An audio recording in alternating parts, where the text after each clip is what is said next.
तो तापर मुझे सार को अभॉइड कली मुझे सार जमी पूरा प्रेसर रे मो चेस्ट को धरिले मु जोर चिल्लेली देहरे हाथ मारिबा को दे मु तते परीक्षा रे भल मार्क देबी नहले तोर सबु पेपर ब्याक लगे देबी मोर काउंसिल ले बहुत चिन्हा अछंती। छात्री जनक कहले सार मु आपण कथा सुनी खराब संपर्क रखिले मो निजको मु केबे क्षमा करि परिबिनी मते से सर्टिफिकेट दरकार नहीं कि मोर आपण को पाखर रही मार्क आनिबार नहीं मते छाड़ी दियंतु सार पाठरे सिना टिके दुर्बल किंतु सार को मनरे सुंदरी छात्री मानकु नहीं दोष प्रबल। हाँ दर्शक बंधु युवती जनकर प्रैक्टिकल चलथिला बेले सार निजको संभाली पारि नथिले आ युवती जनकु कॉलेज रे एक रूम भीतर को टाणी नहीं निज सहित करने को बाध्य करुले आउ एबे एमिति एक मामला जाई सीधा थाना रे पहुंची तेबे सुनि नियंतु युवती जनक कौन कहउचंती। धड़ सर सी पढ़ाऊँ सी आर्ट्स टीचर मोर मोर साइंस डिपार्टमेंट तांकर आर्ट्स डिपार्टमेंट से आसिले तो मुझे किसी कहले केन्द्रापड़ा पट्टामुंडी आसुँचे सार मुझे जानी ना फुल नेम तो मु पछ को टर्न हो तो सार मो बैक साइड रू धरिले बैक साइड आप बुझीपारे कमती धरी थे तो सार जमी धरले मुझे पचारि सार कौन पे धरती सार जमी धरले मुझे सार से मत पूरा पुश कले रूम भितर को आर्ट्स रूम खाली थी प्रैक्टिकल ना सी मत भितर को टाणिले शुणिले तो आज्ञा शिक्षक केमिति छात्री सहित व्यवहार करथिले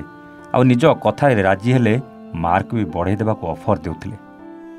दर्शक बंधु शिक्षा अनुष्ठान में लागिला पुणी थरे कलंकर दाग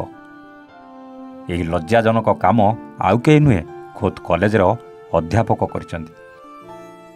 तेबे अध्यापकर पाठपढ़ा कम आउ प्रेम रे निशाटा अधिक थिला। सार पूरा जन्मरु कुआडे रसिकिया छात्री मानकु कहउतले मो पाखकु आस मु तुम मानकु टिके गेल्ह करदेवी आउ जी मते गेल्ह करबाकू कोऑपरेट करिवो मु ता मार्क बढ़ई पास करदेवी नहले सीधा फेल करदेवी जहाको नै थाना रे छात्री जनक एतला दैछंती। तेबे एमिति किछि अमानुषिक घटना देखिबाकू मिलिछि बरी रामचंद्रपुर थाना अधीन अभिमन्यु सामंत सिंगार महाविद्यालय रे एठार अध्यापक विद्याधर दल जड़े छात्री को असादाचरण करने सहित दुष्कर्म करने को उद्यम करुवा वीर रामचंद्रपुर थाना रे लिखित अभियोग करचंदी छात्री जनक। गत 6 तारिख रे छात्री जनक निजर प्रैक्टिकल परीक्षा थिबारु देबाकू कॉलेज आस्तिले आ सेठारे प्रैक्टिकल सरिबा परे अध्यापक छात्री जनक एक बंद क्लासरूम भीतर को नहीं असादाचरण करने सहित दुष्कर्म करने को उद्यम करने को लगिथिले। छात्री जनक पार्टी करिबारु उक्त समय कॉलेज जड़े पिओन आसी देखिले किंतु से छात्री को उद्धार करने परिवर्ते क्लासरूम रो कबाट को आउजेई देई सेठारु चली जाइथिबा छात्री जनक अभियोग करछंती। तेबे अभियोग अनुसार पुलिस तदंत आरंभ करछि तेबे देखिबाकू बाकी रहिला आगो को घटना केउ मोड़ नउछि।